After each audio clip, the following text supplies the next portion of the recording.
ನೀನಾದೇನ ಧಾರಾವಾಹಿಯ ಶನಿವಾರದ ಸಂಚಿಕೆಯನ್ನು ನೋಡೋಣ ಬನ್ನಿ. ಇನ್ನು ಈ ಸಂಚಿಕೆಯಲ್ಲಿ ಜಯ ಅವರು ಆಸ್ಪತ್ರೆಯಲ್ಲಿ ಇರ್ತಾರೆ. ಆಗ ಜಗನ್ನಾಥ ರಾಯರು ಹೇಳ್ತಾ ಇದ್ದಾರೆ, ಏನು ಜಯ ಹೀಗೆ ಮಾಡ್ಕೊಂಬಿಟ್ಟಲ್ಲ, ಅಲ್ಲ ಉಪವಾಸ ಅಂದರೆ ಸುಮ್ಮನೆನಾ? 3 ಹೊತ್ತು ಉಪವಾಸ ಇರೋದಕ್ಕೆ ಆಗುತ್ತಾ ಹೇಳು? ನಿನಗೆ ವಯಸ್ಸಾಗಿದೆ ಜಯ, ಹೀಗೆಲ್ಲ ಮಾಡಿಕೊಂಡ್ರೆ ನಾಳೆ ಹೆಚ್ಚು ಕಮ್ಮಿ ಆದರೆ ಏನು ಮಾಡೋದಕ್ಕಾಗುತ್ತೆ? ಯಾರು ಬರೋದಿಲ್ಲ ಜಯ ಅಂತೇಳಿ ಜಗನ್ನಾಥ ರಾಯರು ಹೇಳ್ತಿರ್ತಾರೆ. ಇದನ್ನು ಕೇಳಿ ಜಯ ಅವರು ಹೇಳ್ತಾ ಇದ್ದಾರೆ, ಹೌದು ರೀ, ಕೆಲವೊಂದು ಸಲ ಹಾಗೆ ಮಾಡಬೇಕಾಗುತ್ತೆ. ಏನಂತಂದರೆ ಆವಾಗ ಗಾಂಧೀಜಿಯವರು ಉಪವಾಸ ಇದ್ದು ಹೋರಾಟ ಮಾಡಿ ನಮಗೆ ಸ್ವಾತಂತ್ರ್ಯ ತಂದುಕೊಟ್ರು. ಇವತ್ತು ನಾನು ಉಪವಾಸ ಇದ್ದು ನನ್ನ ಮಗನ ಮನಸ್ಸನ್ನ ಗೆದ್ದಿದ್ದೀನಿ. ನನ್ನ ಮಗ ನನ್ನ ಮಾತನ್ನ ಕೇಳ್ತಾ ಇದ್ದಾನೆ.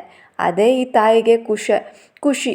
ನನ್ನ ಮಗ ಚೆನ್ನಾಗಿರ್ತಾನೆ, ಸುಖವಾಗಿರ್ತಾನೆ ಅಂದರೆ ನಾನು ಏನು ಬೇಕಾದರೂ ತ್ಯಾಗ ಮಾಡೋದಕ್ಕೆ ಸಿದ್ಧ ಅಂತ ಜಯ ಅವರು ಹೇಳ್ತಾ ಇದ್ದಾರೆ. ಆಮೇಲೆ ಇಲ್ಲಿ ಈ ಕಡೆ ವಿಷ್ಣು ಮತ್ತು ಶೈಲುಗೆ ಹೇಳ್ತಾ ಇದ್ದಾನೆ, ನೋಡಿ ಶೈಲು, ಅಮ್ಮನಿಗೆ ಹುಷಾರಿಲ್ಲ, ನಿನಗೆ ಗೊತ್ತಲ್ವಾ, ಈಗ ಇಲ್ಲಿರೋ ವಿಟಮಿನ್ ಟ್ಯಾಬ್ಲೆಟ್ಸು, ತರಕಾರಿ, ಹಣ್ಣು, ಅವ್ರಿಗೆ ಬೇಕಾಗಿರೋ ಊಟ ಎಲ್ಲದನ್ನೂ ಮಾಡ್ಕೊಳೋದು, ಕೊಡೋ ಜವಾಬ್ದಾರಿ ನಿಂದು ಅಂತ ವಿಷ್ಣು ಹೇಳ್ತಾ ಇದ್ದಾನೆ ಶೈಲುಗೆ. ಆಯಿತು ರೀ, ನಾನು ನೋಡ್ಕೊತೀನಿ ಬಿಡಿ ಅಂತ ಹೇಳ್ತಿರ್ತಾರೆ. ಇನ್ನೊಂದು ಕಡೆ ಇಲ್ಲಿ ಮನೆಗೆ ಬಂದಾಗೆ ಒಳಗಡೆ ಶೈಲು ಮತ್ತು ವಸು ಇಬ್ಬರು ಕೂಡ ಒಳಗಡೆ ಕೆಲಸ ಮಾಡ್ತಾ ಇರ್ತಾರೆ. ಆಗ ಅಲ್ಲಿಗೆ ಇಲ್ಲಿ ಜಯ ಅವರು ಏನೋ ಎಲ್ಪ್ ಮಾಡೋಕ್ಕೆ ಅಂತ ಹೋಗ್ತಿರ್ತಾರೆ. ಇದನ್ನು ಕೇಳಿ ವಸು ಅವರು, ಅತ್ತೆ ನೀವ್ಯಾಕೆ ಮಾಡೋದಕ್ಕೆ ಹೋಗಿದ್ರಿ, ನಿಮಗೆ ಮೊದಲೇ ಹುಷಾರಿಲ್ಲ, ಹೋಗಿ ನೀವು ರೆಸ್ಟ್ ಮಾಡೋಗಿ ಅಂತ ಹೇಳ್ತಿದ್ದಾರೆ. ಆಗ ಜಯ ಅವರು, ಅಲ್ಲಮ್ಮ, ರೆಸ್ಟ್ ಮಾಡು ಅಂದರೆ ಹೇಗೆ? ಮೊದಲೇ ಈ ಜೀವ ಕೆಲಸ ಮಾಡಿನೇ ನೊಂದಿರೋ ಜೀವ, ಇವತ್ತ ಸುಮ್ಮನೆ ಕೂತ್ಕೊ ಅಂದರೆ ಆಗೋದಿಲ್ಲ ಅಂತ ಹೇಳ್ತಿದ್ದಾರೆ.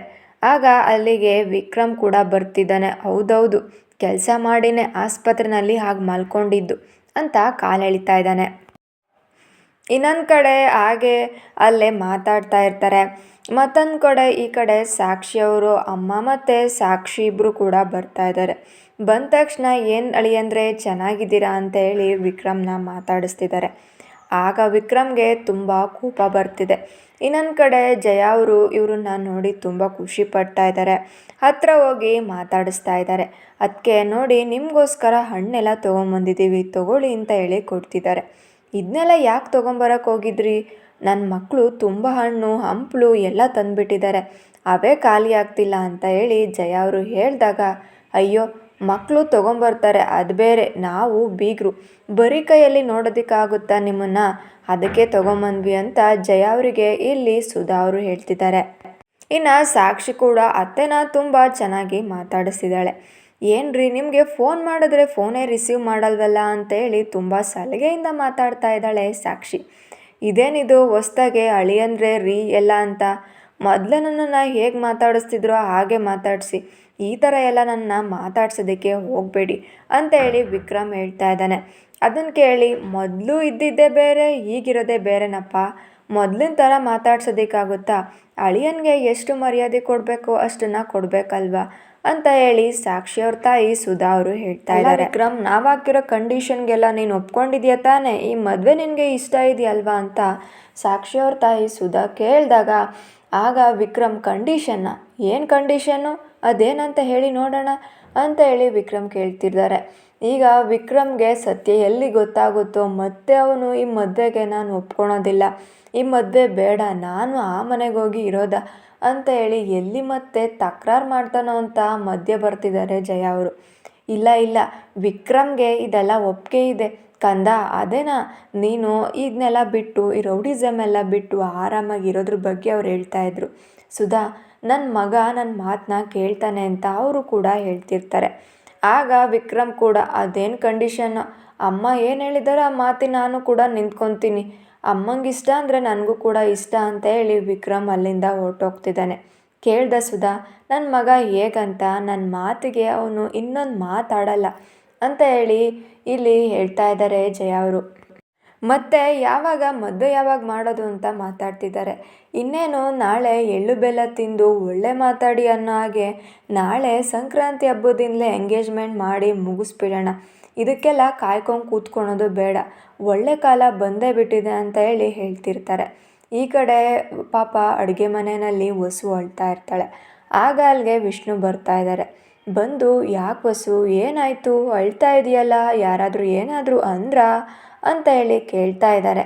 ಇಲ್ಲ ರೀ ಪಾಪ ನನಗೆ ಈಗ ನನ್ನ ತಂಗಿ ನನಗೆ ವೇದ ತುಂಬ ನೆನಪಾಗ್ತಿದ್ದಾಳೆ.